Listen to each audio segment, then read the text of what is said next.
EF Saifullah Fatah mengeluarkan satu statement yang menarik, Jokowi harus kalah. Kalau tidak demokrasi kalah. Ya. Kalau Jokowi menang, jadi beliau menghadap-hadapkan antara Jokowi dengan demokrasi. Kalau Jokowi menang, demokrasi kalah. Jadi kalau ingin demokrasi menang, Jokowi harus kalah. Ini sebuah statement yang punya persoalan ya, yang akan kita tanggapi, bukan partai politik. Baik, teman-teman, kita akan bahas tentang statement itu, tapi izinkan terlebih dahulu kita buka buku kita, satu buku yang masih datang dari seri Pustaka Filsafat ya, yang pernah saya pelajari dulu waktu pertama kali menyukai filsafat, yaitu Hermeneutik Seni Menafsir ya, sebuah metode filsafat yang ditulis oleh Sumaryono ya. Ini teman-teman bisa cari di Gramedia atau juga di Canisius ya. Pada bagian 41, halaman 41 di situ ya, meminjam perspektifnya Schleiermacher atau apapun teman-teman mengejanya, ada dua tugas utama dari hermeneutik ya, yang hakikatnya identik satu dengan yang lain. Yang pertama adalah interpretasi gramatikal ya. Dan yang kedua adalah interpretasi psikologis. Pada bahasa atau interpretasi gramatikal merupakan syarat berpikir setiap orang.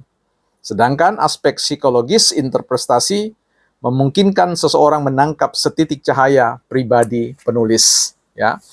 Baik, ini bukunya. Jadi kita mau bicara tentang setitik cahaya dari penulis ketika kita ingin menafsir apa yang ada di balik pemikiran, kegelisahan, sebut saja saya sebut Bang EF Saifullah Fatah, terkait dengan Jokowi harus kalah dan demokrasi akan menang.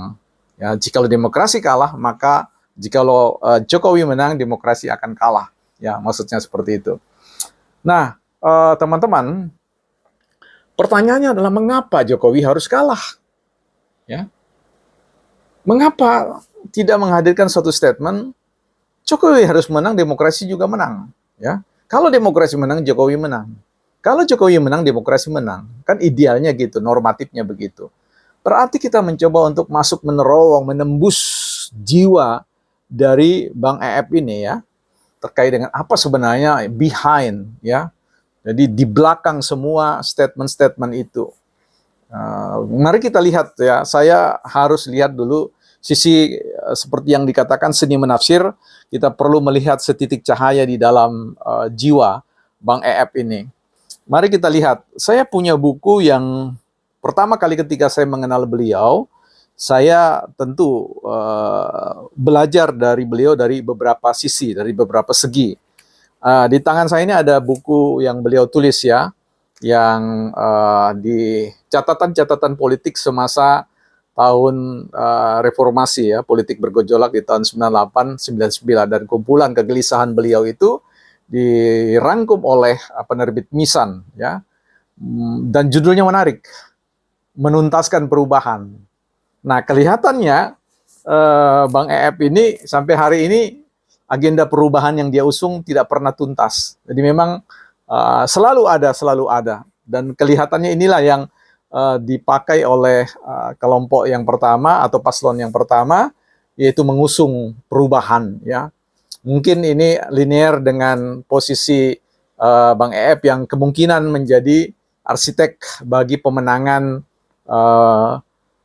Mas Amin ya, pasangan Amin ya, Anies dan Caimin. Nah, jadi kita mencoba untuk melihat begini. Kalau mengatakan Jokowi harus kalah, ya berarti ada satu pikiran yang menganggap bahwa memang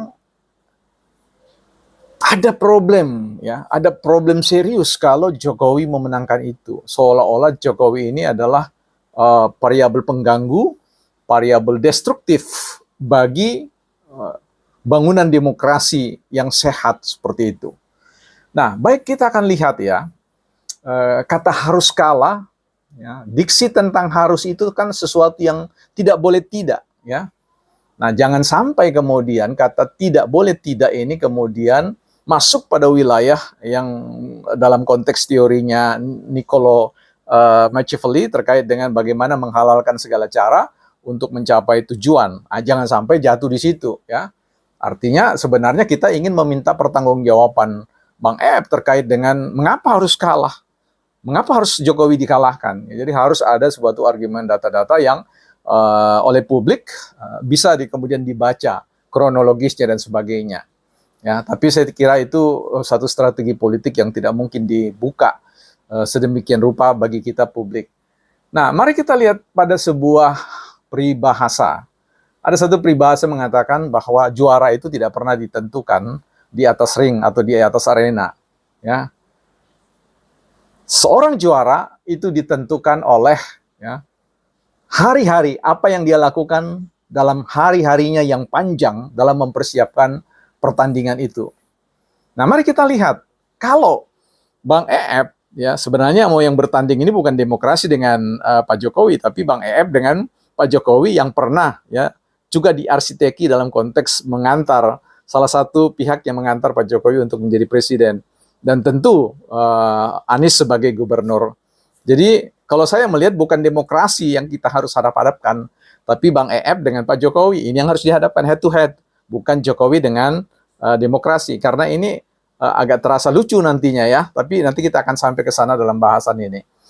Nah, yang saya katakan tadi bahwa jawara itu, orang juara itu ya bukan diakui di atas panggung, tapi dia dibentuk ya, bukan dijadikan di atas panggung, tapi dijadikan pada hari-hari yang panjang, yang penuh pengorbanan. Mari kita lihat hari-harinya EF ya, seperti apa. Ya, tentu tidak banyak orang tahu selain dalam konteks kegiatan berkecimpung dengan urusan-urusan yang merupakan bagian dari keseharian dia dengan tugas-tugas dan pekerjaan beliau sebagai seorang konsultan, sebagai seorang pengajar, atau mungkin sebagai seorang pengamat ya, dan beberapa yang kita tidak tahu. Tapi mari kita amati keseharian Jokowi. Saya mau mengatakan Jokowi itu ya, dia tidak perlu harus lagi naik ke sebuah panggung. Dia sudah menang dalam ribuan hari sejak dia dipilih menjadi seorang presiden di tahun 2014 ya. Kalau saya tidak keliru ya. Jadi ini yang kemudian mau mengatakan kalau kita lihat apa yang dikerjakan oleh Jokowi, kita lihat berapa banyak ya hasil-hasil kerja yang sudah dilakukan, ratusan bendungan ya itu sudah dibuat. Ya, kita lihat bahwa ribuan, kurang lebih 2.000 kilometer jalan tol dibentangkan di beberapa wilayah-wilayah di Indonesia. Ya, ada sekitar berapa itu? 48 bandara. Ya, belum lagi rumah sakit, sekolah-sekolah, dan yang lain-lain. Itu bukti bahwa Jokowi telah mengalami satu hari-hari di mana setiap kali dia meresmikan ya proyek-proyek yang dibangun untuk masyarakat atau rakyat menandakan pengakuan bahwa ada kemenangan yang ditorehkan oleh Jokowi. Nah, sekarang dalam rangka apa kemudian kita ingin mengalahkan? Mas Eep ingin mengalahkan Pak Jokowi dalam konteks itu dan kemudian menghadap-hadapkannya dengan demokrasi. Nah, kita tahu bahwa demokrasi itu adalah demos, kumpulan orang-orang ya. Kalau kita berbicara tentang demosnya orang-orang, orang-orang yang kemudian mempercayakan haknya, hak konstitusinya, hak politiknya, mempercayakan hak ya hidupnya kepada orang sosok yang bernama Jokowi. Dan Jokowi telah menjawab itu dengan kinerja yang diakui ya oleh publik. Pergilah ke Papua, pergilah ke tempat-tempat di mana orang akan menangis, mencucurkan air mata.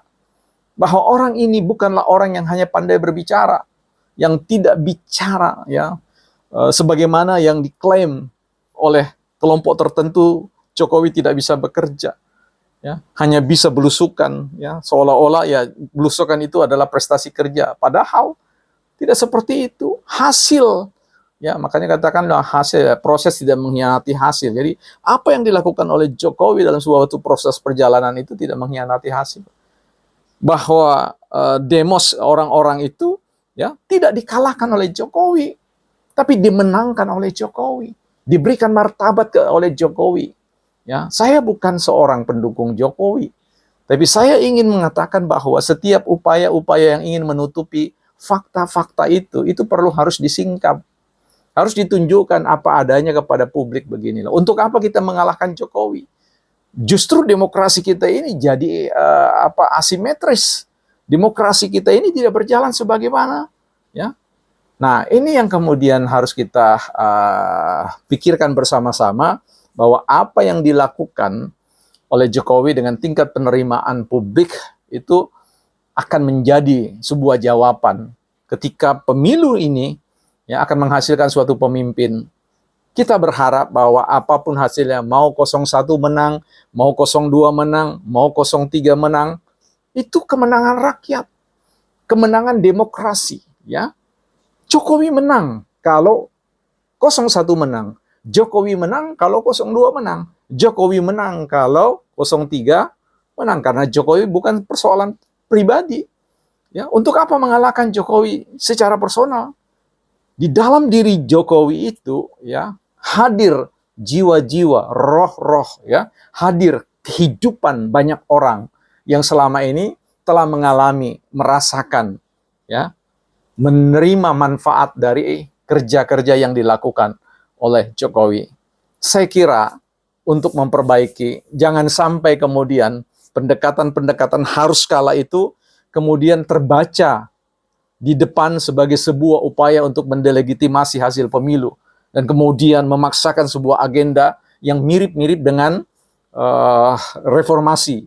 Ya, bagaimana mahasiswa dikerahkan untuk turun ke jalan, apakah itu suara murni, apakah kemudian diboncengi dan sebagainya, yang pada akhirnya membuat kita semua kehilangan akal sehat dalam turut membangun republik ini.